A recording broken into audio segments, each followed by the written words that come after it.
자, 오늘은 예수님께서 예루살렘으로 이제 입성을 하시는 거예요. 입성을 딱 하시는데 사람들이 막 예수님을 칭송을 하기 위해서 막 몰려드는 이제 그런 장면입니다. 자, 예수님이 좀 뿌듯해 하실 수도 있겠죠.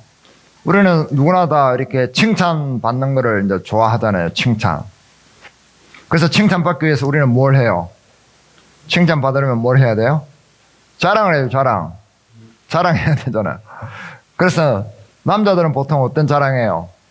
남자들은 영웅담을 많이 얘기하죠. 영웅담. 옛날에 내가 그래서 이제 군대 얘기도 많이 하고, 오빠만 믿어 뭐 이런 거잖아요. 이런 능력을 과시하는 그런 자랑을 많이 하죠. 여자들은 그럼 상대적으로 어떤 자랑을 해요? 언니가 말이야 한미모 한단다, 이런 미모에 관한 자랑을 많이 합니다. 그런데 이 논문을 좀 이렇게 보면은 이 자랑이나 칭찬을 잘못하면은 이게 덕보다 독이 된다 이 말이에요. 칭찬도 옛날에는 무조건 칭찬은 고래도 춤추게 한다 막 이런 칭찬에 관한 이야기들이 참 많았잖아요. 그렇지만은 칭찬도 함부로 하면 안 된다고 지금은 그러죠. 그래서 이 능력을 칭찬해 주는 거, 그것은 굉장히 안 좋다고 그래요. 야, 너 대단한 놈이야. 아, 너 대단한 아이야. 너 이렇게 똑똑한 아이구나. 뭐 이런 식으로 그 사람 자체를 막 칭찬해 주면 너는 크게 될 상이야. 넌 장군감이야. 뭐 이런 거 있잖아요. 그런 건 안 좋다고 그래요. 그럼 어떤 칭찬을 해야 되느냐? 과정을 칭찬하는 거예요. 그 노력하는 거를 칭찬해 주라면, 아, 힘들 텐데 이걸 참 했구나. 견디면서 잘했다. 그런 칭찬을 하라는 거예요. 순간순간 노력하는 거에 대해서. 그러면은 애가 부담을 안 가지고 계속 노력을 할 수 있게 된대요. 너는 장군감이다. 야, 너는 대통령감이다. 이래버리면은 나름대로 열심히 하는데 대통령 안 될까봐 걱정되잖아요. 그러면 나중에 좌절을 할 수 있다는 거예요. 우리는 옛날 어릴 때 장래 희망 적으면은 절반은 대통령, 절반은 장군이고 막 그랬잖아요. 그 대통령 한 명밖에 안 되는데, 그러니까 크면서 이게 잘 못 될까봐 그런 마음이 생긴다는 거죠. 그래서 칭찬도 잘 하라고 이제 그러잖아요. 그런데 그 칭찬을 안 해주니까 자기가 셀프로 뭐래요? 자랑을 한단 말이에요. 그 우리는 왜 자랑을 할까 말이에요. 자랑을 많이 하는 사람의 그 특징을 살펴보면은, 자랑거리를 늘어놓는 사람은 가진 게 없기 때문에 자랑을 많이 늘어놓습니다. 진짜 좋은 것을 가지고 있으면은, 자랑할 만한 것을 자기가 가지고 있으면은 진짜 자랑할까요, 안 할까요? 우리 집에 가면은 금고가 있어. 금고 안에 그 있잖아요. 그 골든바, 황금바 있잖아요. 10냥짜리 이런 거 20개 들어있어요. 그럼 그거 밖에 나가서 자랑할까요, 안 할까요? 절대 안 하죠. 왜 안 해요? 자랑하면 훔쳐갈 수 있으니까. 도둑될까봐 절대 자랑 안 합니다. 귀한 것을 내가 가지고 있는 사람은 절대 자랑하지 않아요. 그런데 우리 아버지 집에 가면 우리 아버지 이조백자 가지고 있어. 그럼 자랑할까요, 안 할까요? 자랑하죠. 아버지 훔쳐가든 말든. 그러니까 나는 대단한 사람을 알고 있어. 대단한 것을 알고 있어. 자기 거 아닌데 이럴 때 자랑을 이제 많이 하게 된다는 겁니다. 그래서 진짜 뭔가 내가 중요하고 값진 것을 가지고 있는 사람은 자랑을 사실 하지 않는다는 거예요. 왜냐하면 자랑할 필요가 없기 때문에 그래요.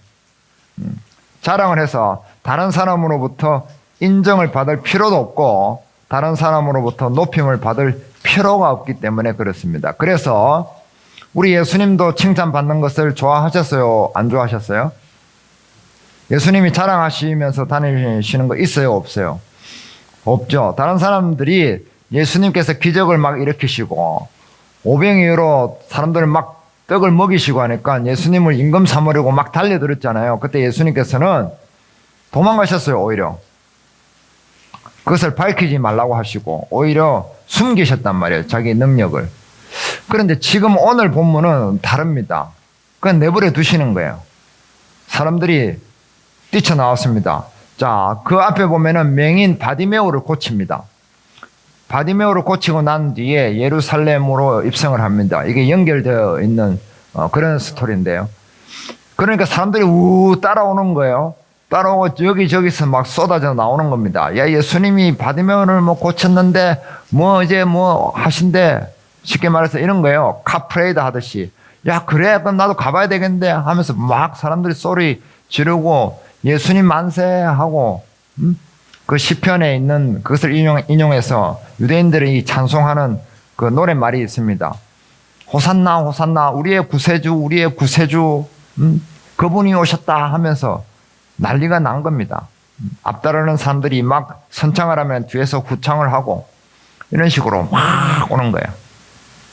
난리가 났죠. 자, 그래서 스가랴 9장 9절에 있는 것처럼 예수님은 나귀 새끼를 타고 지금 예루살렘으로 예언한 대로, 성경의 예언대로 입성을 하시는데, 근데 이 기록은 마가가 적었잖아요.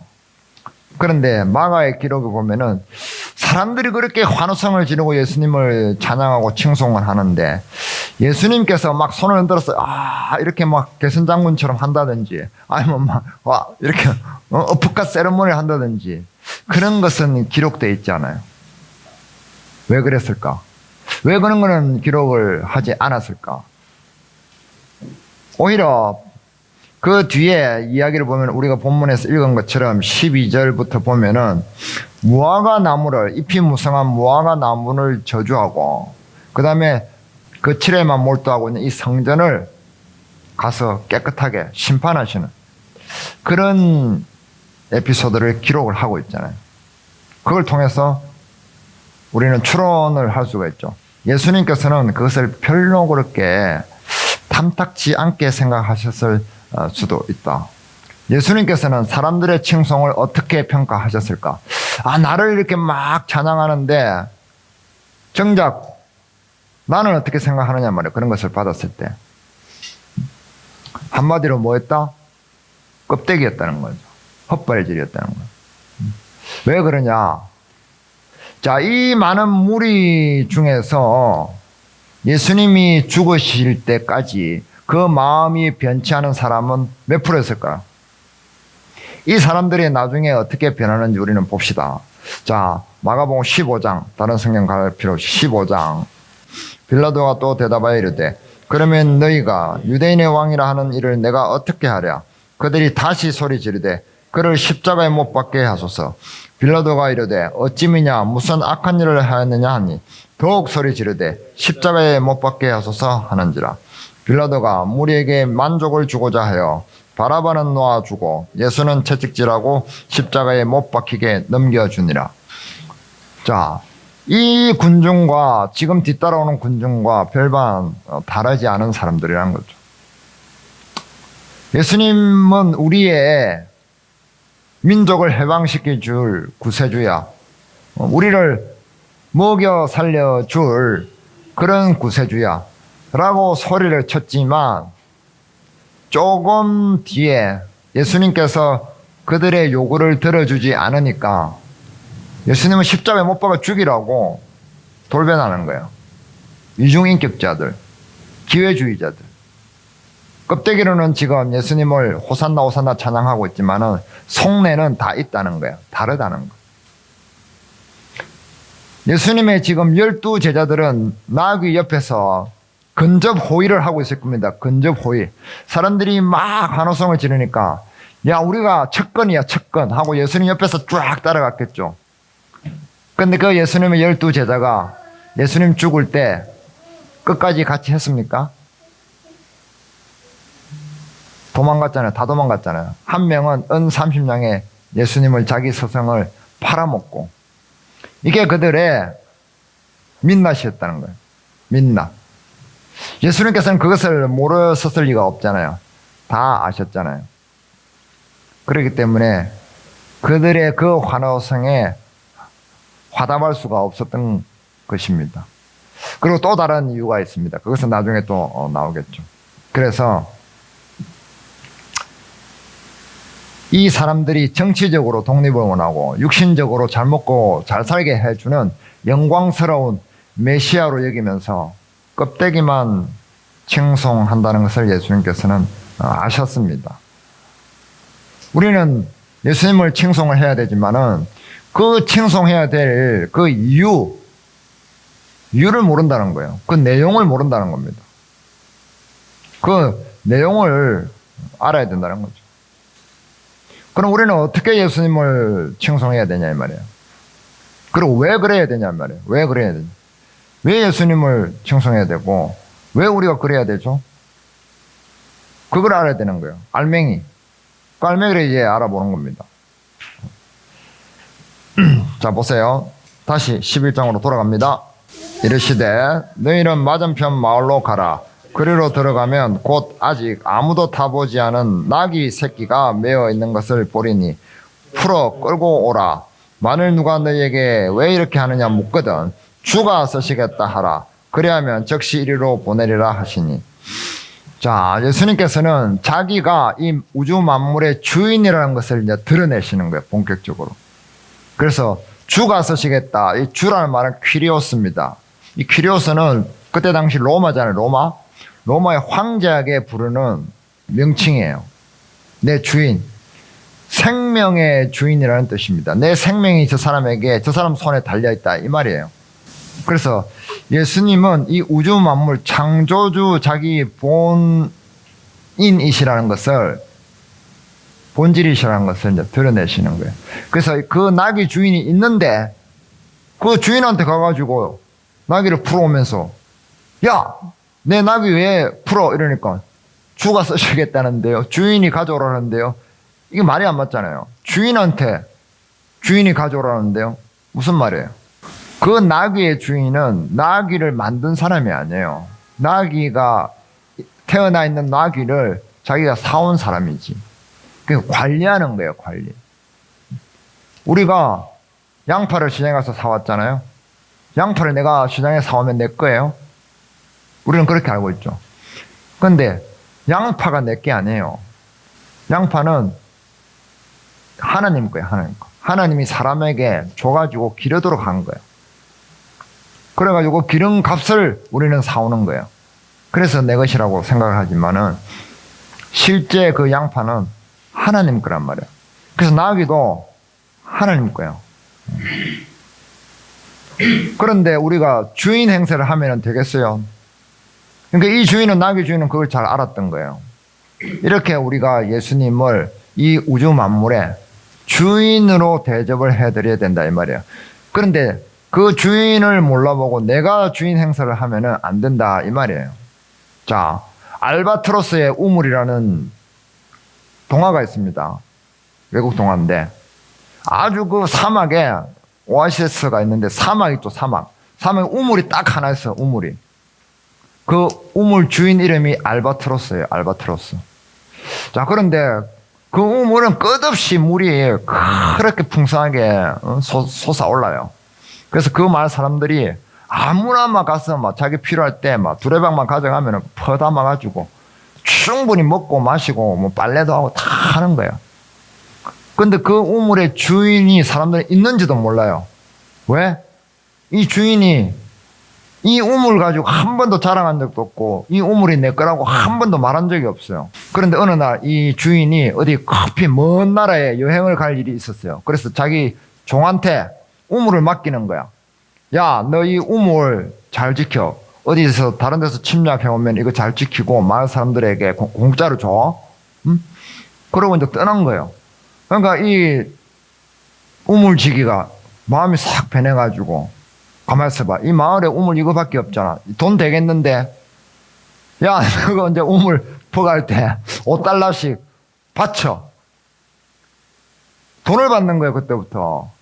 그래서 사람들이 옛날에는 안 받았는데요. 그러니까 시끄러워. 돈 바쳐. 그랬고 돈벌이 나는 거예요. 이게 뭐예요? 주인 행세잖아. 지 거 아니잖아요. 지 맘대로. 그래서 사람들이 이제 불만이 터져 나오기 시작했어요. 그래서 기배를 해가지고 그 우물 주인한테 기배를 넣었습니다. 먼 훗날 날이 많이 지나서 우물 주인이 알바트로스가 탁 왔습니다. 그러니까 이 우물 지기한테 뭐라고 얘기했냐면, 야, 돈 받지 마.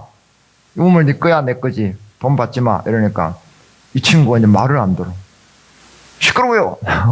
내 받을 거예요. 당신은 뭔데 이제 와가지고 내가 이거 지키느라고 얼마나 고생했는데 이제 와가지고 소유권 주장하냐. 주인 말도 안 듣는 거예요. 그럼 주인이 이제 어떻게 해요? 무력으로 제압해야지. 군대 불러와가지고 주인은 얼마나 돈이 많은 사람인데 지 우물 파란 값하고 비교가 되겠어요? 군대 동원해가지고 얘를 쫓아내버리는 거예요. 망했죠. 이런 거예요. 우물 주인은 자기가 아닌데 자기가 주인 행세라는 거예요. 주인 행세라면서 나중에 진짜 주인도 몰라보고 자기가 주인인 거 착각하게 된다 이 말이에요. 그래서 우리는 그러지 말자 이 말이에요. 그러지 말자. 예수님을 진짜 우리의 주인으로 대접을 해드리자 이 말이에요. 자, 시편 봅니다. 36편 다 같이 읽어보겠습니다. 크게. 진실로 생명의 원천이 주께 있사오니 주의 빛 안에서 우리가 빛을 보리이다. 생명의 원천, 근본 셈이란 말이에요. 우리 생명이 어디서 왔느냐? 하나님의 그 우물에서 왔다는 말이에요. 예수님께서 만드신 그 우물에서 왔다 이 말이에요. 그래서 사도 바울도 이것을 이야기하는 거예요. 로마서 봅니다. 로마서 신약 성경 10장 9절 다 같이 읽습니다. 내가 만일 내 입으로 예수를 주로 시인하며 또 하나님께서 그를 죽은 자 가운데서 살리신 것을 내 마음에 믿으면 구원을 받으리라. 이 주도 퀴리오스입니다. 주인이 되면 주인, 네 생명의 주인. 그것을 이야기하는 거예요. 생명의 뿌리. 이 우주의 모든 생명체의 주인은 예수님이다 이 말이에요. 그래서 우리가 요 칼질하다가 손가락 탁 빼면 피 나오잖아요. 피 보면은 무슨 생각해야 돼요? 이 피의 주인이 예수님이다라고 생각을 해야 된단 말이에요. 이 피가 예수님께서 주신 거라고 생각을 해야 돼. 아기를 딱 낳으면은 생명체가 탁 태어나면 무슨 생각해야 돼요? 아, 이 생명체의 주인이 예수님이구나. 이 생명체 주인이 하나님이시구나. 그 생각을 해야 된다는 거예요. 아침에 밥 드실 때 콩나물 먹었어요? 콩나물 볼 때 무슨 생각을 해야 돼? 아, 이 콩나물 주인이 내가 아니고 이 콩나물을 만드신 분은 예수님이구나, 하나님이구나. 이 생각을 해야 된다는 거예요. 쌀을 볼 때도 아, 이 쌀을 만든 벼를 만든 분은 하나님이고 이 벼 주인은 하나님이고 나는 이 벼를 관리하는 뭐다? 관리인이다 이 말이에요. 관리인. 그것은 성경적인 언어로 뭐라고 그래요? 청직이다. 청직. 관리하는 사람. 우리 애가 나한테 태어났다고 해서 애가 내 것이 아니잖아요. 애를 관리하는. 하나님이 나에게 맡겼다 이 말이에요. 그래서 나는 애를 잘 관리해야 돼. 내 마음대로 애를 하면 애를 좌지우지하면 안 돼요. 하나님이 주인이라는 것을 인정할 때 내가 애를 잘 키울 수 있게 되는 거예요. 하나님이 없으면은 우리는 애를 절대로 똑바로 키울 수가 없습니다. 저도 애를 3명이나 키워봤지만 그래서 다른 사람들이 애를 어떻게 그렇게 잘 키웠어요 물어보면은 제가 키운 거 없습니다. 하나님께서 그렇게 하신 것 같습니다. 이렇게 얘기를 하는 거죠. 그래서 우리가 이 피 한 방울을 볼 때, 우리 살을 볼 때, 이 손을 볼 때 이 주인이 예수님이다라는 생각을 하고 그렇게 대접을 해드리는 게 예수님을 진짜로 높이는 거란 말이에요. 그러지 않으면 껍데기가 된단 말이에요. 껍데기. 자, 사람들이 예수님을 다시 돌아가면 마가복음 11장으로 돌아가면은 7절 나귀 새끼를 예수께로 끌고 와서 자기의 겉옷을 그 위에 얹어 놓음에 예수께서 타시니 8절 같이 읽습니다. 많은 사람들은 자기들의 겉옷을 또 다른 이들은 들에서 벤 나무가지를 길에 펴며 자, 겉옷은 자기의 재산을 얘기해요. 자기 재산. 자기 소유를 다 예수님께 바치는 거예요. 베팅하는 겁니다. 나무가지는 뭐냐면 종려나무 가지. 이 흔드는 것은 이건 뭐냐면은 해방을 얘기해. 해방, 자유. 그 다음에 예수님의 임재. 우리가 장막절에서 종려나무 가지로 만든 이 초막에 들어가서 이렇게 살았단 말이에요. 예수님과 같이 임재하고 같이 산다는 것을 얘기합니다. 그렇게 막 찬양을 했습니다. 근데 거기에 진짜 자기의 영혼이 담겨 있지 않았다는 거예요. 그런 형식은 아주 철저하게 잘 따라서 했습니다. 그런데 그 속내는 뭐였다? 예수님이 잘 먹고 잘 살게 해줄 거라고 믿고 그렇게 한 거예요. 자기 영혼의 문제, 내 생명의 진짜 주인, 이 우주 만물의 주인, 그런 예수님을 원하신 게 아니었다 이 말이에요. 그러니까 부자로 못 사는 거예요. 예수님이 이 우주 만물의 주인인데 그 예수님을 내가 주인으로 모시면은 나도 부자가 돼야 안 돼요. 부자가 되는 거예요. 저 나무 하나를 볼 때 저게 예수님 건데 저거 나에게 맡기셨다. 저 강을 볼 때, 저 새를 볼 때, 아, 저거 예수님 건데 예수님께서 나에게 들으라고 주신 거야. 오늘도 찬양 불렀잖아요. 오늘 피었다 지는 들풀도 먹이시는 하나님. 그 들풀을 볼 때, 아, 하나님이 나 보라고 저렇게 키우셨구나. 그렇게 생각하면 우리 마음에 풍성함이 생길까요? 안 생길까요? 풍성함이 생기죠. 그래서 우리 마음이 진짜 부자가 되는 겁니다. 풍성해지고, 그래서 욕심이 사라져요. 그래서 싸우지도 않게 되고 양보도 하게 되는 겁니다. 주인 행세 대신 예수님을 참 주인으로 섬기면 나도 풍성해집니다. 남는 장사라 이 말이에요. 예수님을 주인으로 참 대접을 하면은 남는 장사예요. 돈을 지금은 주인으로 삼잖아요. 돈. 맞다. 돈을 갖다가 우리 주인으로 삼는단 말이야. 이게 미치는 장사예요. 돈을 아무리 주인으로 섬기고 살아보세요. 살아보세요. 결국 미치는 장사라니까. 돈을 아무리 벌어봐야 결국 돈이 주인이지 돈이 나를 섬겨주진 않아요. 나중에 돈이 나를 버립니다. 돈에게 버림받습니다. 내가 돈이 없어지면은 그때는 사람들한테도 버림을 받습니다. 남는 장사가 아니에요. 미치는 장사예요. 그 장사를 사람들이 계속 하고 있는 거예요. 하나님 대신에 돈을 주인으로 섬기고 돈을 높이고 돈을 내 마음에 제일 우선순위로 두고 돈을 따라 살잖아요. 그래서 사람들이 다 째째지는 겁니다. 째째지고 인색해지고 괴로운 거예요. 그래서 우리가 예수님을 높이면은 이 우주 만물을 볼 때 사람들이 가질 거 다 가지라고 그래요. 그리고 남 뒤에도 남는 게 어마어마하게 많아요. 그걸 다 하나님 거라고 생각해도 우리 마음은 진짜로 부자가 되는 겁니다. 그게 하나님께서 우리에게 주시는 거예요. 그런 삶이 좋지 않겠습니까? 그죠? 산에 가가지고 이거 우리 아버지 건데, 저도 여기 손님들 오시면은 농담으로 저기 앞에 정원이 우리 아버지가 주신 거라고. 우리 아버지가 돈이 많았어. 이렇게 얘기하면 사람들이 흔쾌히 유쾌하게 받아들이더라고. 자, 그러면은 예수님께서 예루살렘에 그렇게 환호성을 받으면서 입성하신 진짜 이유는 무엇일까요? 예수님께서는 사람들에게 이렇게 환호성을 허락하신 진짜 이유가 있어요. 처음에 제가 초반에 말씀드렸지만은 이 마가복음 11장부터는 전환점을 가지고 있습니다. 뭐냐면 예루살렘에 들어간다는 것은, 예수님께서 예루살렘에 들어가신다는 것은 무엇을 의미하느냐면은 예수님이 곧 죽으신다는 얘기예요. 내가 죽으러 들어가는 거예요. 예수님은 예루살렘에서 붙잡혀서 십자가에 못 박혀서 죽으러 가신 겁니다. 사도 바울이 로마에 왜 갔어요? 죽으러 갔습니다. 똑같은 거예요. 그럼 우리는 내가 죽으러 알면서 가겠어요?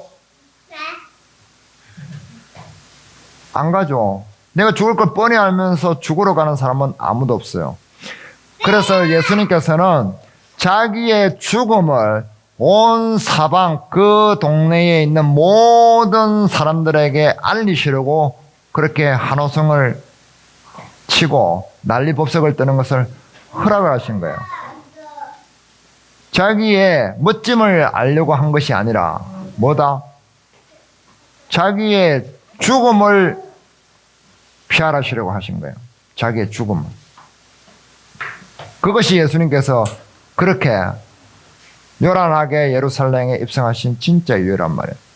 내가 모든 사람들에게 보여줄 테니 내가 어떻게 죽는지 너희 모든 사람들이 와서 보라. 내가 어떻게 고난을 당하고 순환을 당하는지 이제부터 너희에게 똑똑히 보여줄 것이니까 너희가 이것을 보라라는 거예요. 그리고 내가 왜 그런 순환을 당하고 조롱과 멸시를 받는지 그것을 보라는 거예요. 다 와서 보라는 거예요. 너희 모든 사람들, 너희가 쳐다보는 모든 사람들, 너희들의 죄를 내가 대신 지고 있는 것을 보라라는 거예요. 그 죄를 내가 어떻게 견뎌내는지 너희가 보라. 똑똑히 보라는 거예요. 그래서 그렇게 다 오기를 갈망하셨던 것입니다. 내버려 두셨던 겁니다. 그래서 내가 십자가에 매달려서 무엇을 하는지, 무엇을 견디는지, 왜 여기서 내가 죽어가는지 보라는 거예요. 너희를 해방하기 위해서 그렇다. 너희 죄를 씻어내기 위해서 그렇다. 너희 죄를 맑게 하기 위해서 나는 이렇게 한다. 왜? 내가 너희의 주인이니까. 주인은 이런 것이다. 주인은 종을 사랑하고 자기에게 소유된 모든 것들을 사랑하는 사람이다. 그것이 진짜 주인이다. 나는 우주 만물의 주인이라서 우주 만물을 내버려 두지 않고 모든 사람의 주인이라서 모든 사람의 죽음을 내버려 두지 않는다. 그들이 죄를 지어서 심판받도록 내버려 두지 않는다. 왜? 내가 주인이기 때문에 그렇다. 라는 거죠. 그래서 모든 사람에게 자기의 죽음을 알리시기 위해서 예수님께서는 예루살렘에 그렇게 요란하게 입성을 하신 것입니다. 겸손한 나귀 새끼를 타고 성경에 예언된 대로 죽으시고 성경에 예언된 대로 부활하시기 위해서 그러신 것입니다. 그래서 예수님께서는 우리의 진짜 주인으로서 행동을 하셨습니다. 그러니까 우리는 예수님을 진짜 주인으로 대접해 드려야 되겠죠. 대접해 드리면은 남는 장사가 되는 거예요. 여태까지 예수님을 위해서 예수님을 높이는데 시간을 들이고 에너지를 쓰고 또 예수님 이야기를 하고 그분을 높이는 말을 안 했을지 모릅니다. 그러나 그것은 상관이 없습니다. 단 1분도 그러지 않았더라도 그것은 상관이 없습니다. 지금부터 이제부터 하면 되는 겁니다. 그러면 이제부터 남는 장사가 시작이 되는 거예요. 이기는 싸움이 시작이 되는 겁니다. 손자병법에 대해 보면은 병법의 제1원칙이 뭐냐면은 싸우지 않고 이겨라. 싸우지 않고 이겨라. 근데 싸우지 않고 이겨라. 이게 너무 추상적인 게 모르는 거야. 두 번째는 뭐냐면 이겨놓고 싸워라. 이게 뭐냐면은 내가 유리한 조건을 만들어 놓고 싸우면 이긴다는 거야. 그 이순신 장군이 그걸 잘하신 거잖아요. 그러니까 우리가 세상에 대해서 세상을 살아갈 때에 이겨놓고 싸울 수 있는 방법은 무엇입니까? 예수님을 주인으로 인정하면 그렇다는 거. 그래서 우리가 진짜 예수님을 주인으로 대접할 때에 우리가 진짜 남는 장사로 부자로 살아가게 되는 겁니다. 그래서 예수님께서는 예루살렘에 입성하신 진짜 이유는 자기 죽음을 만천하에 공포하여 모든 생명을 살리시는 진짜 주인의 행사를 하시기 위해서 그렇다는 겁니다. 그리고 그 죽음을 헛되게 하는 거칠애들, 입만 무성한 휘황찬란한 그런 가식들, 그런 것들을 싹 잘라버리시는 거예요. 그래서 무화과를 나무를 저주를 해버리고 성전에 그런 껍데기들을 둘러 엎으신 겁니다.